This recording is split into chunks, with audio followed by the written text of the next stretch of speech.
Hello, credit union friends. Welcome to this episode of Three Questions. I'm Greg Michlig, President and CEO at CUInsight.com, and it's great to be joined by Matt Jakubowski, Senior Vice President at Gallagher. Matt, thanks for being here. Yeah, Greg, I'm grateful to be here. Thanks for having me. Absolutely. I know our audience is eager to hear your valuable insights, so let's jump into those three questions. First up, now you started your career at Gallagher as an intern in 2013. So, in an era where movement is easy, what's kept you committed to Gallagher for the long haul? Yeah, it is unique these days. I know a lot of my peers have been at multiple companies over 13 years. I could tell you a lot of great things about the company, Greg, but the main reason I'd say is the people. If you think about it, you spend a lot of time with the people you work with, so you better make sure you enjoy those folks.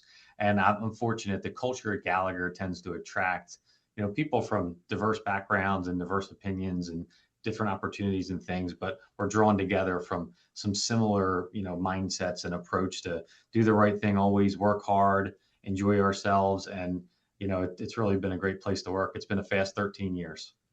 Yeah.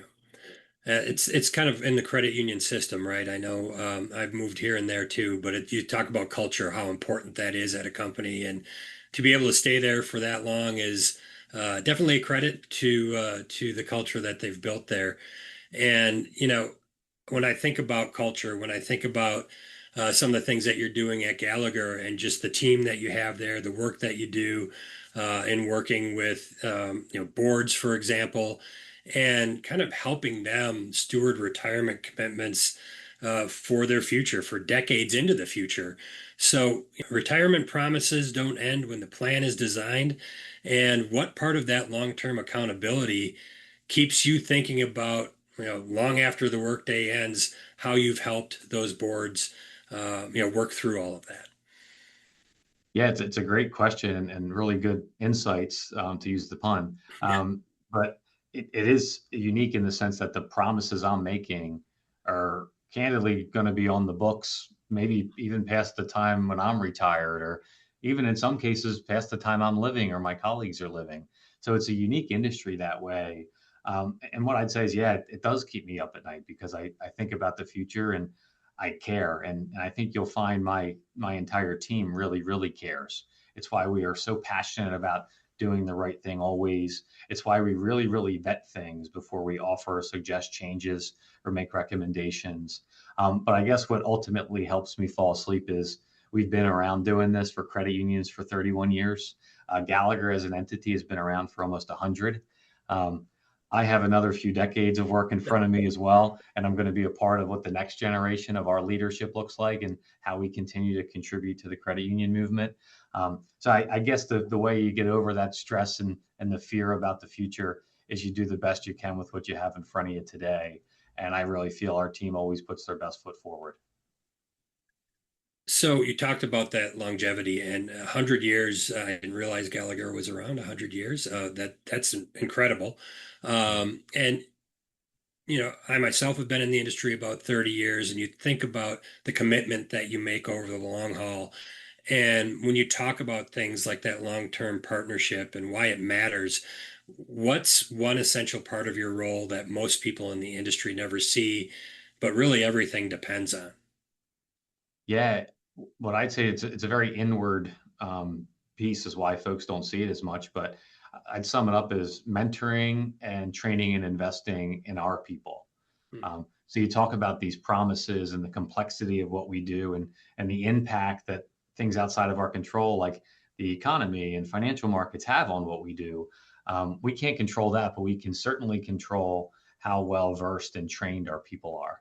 Um, I am someone who's been greatly impacted by wonderful mentors and a mentor, a guy who's famous and well known in this industry, and Rich Brock. I was fortunate. He grabbed me when I was a punk kid and he taught me a few things. And it's now my turn to pay it forward. And as we bring in new people or as I work with my colleagues, ensuring I'm spending the right and appropriate amount of time, getting them up to speed and getting them to meet their goals and preparing them to continue to deliver on these promises that we run around and make. It's a lot of time, And it's a labor of love, but it's something that we've continued to do, and that's something really ingrained in our culture here at Gallagher.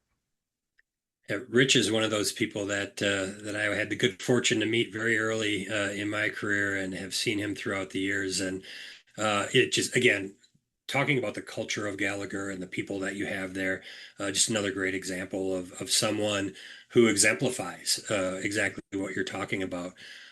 Before we kind of wrap up on the interview, I'm just curious, are there other things that you'd like to share about Gallagher in terms of the work that you're doing and the retirement commitments for boards and those types of things that might be helpful for our audience to understand?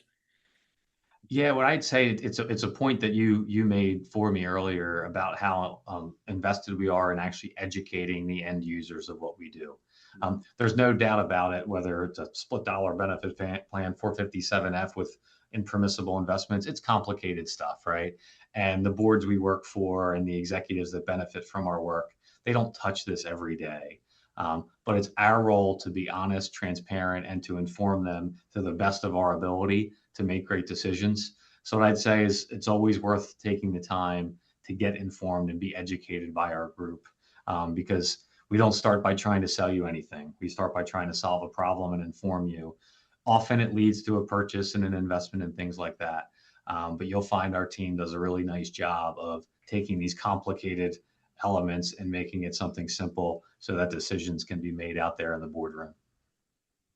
It's great. So building trust, solving problems, working with a company that has a great culture. That all sounds like a pretty strong trifecta to me. So really good stuff, Matt.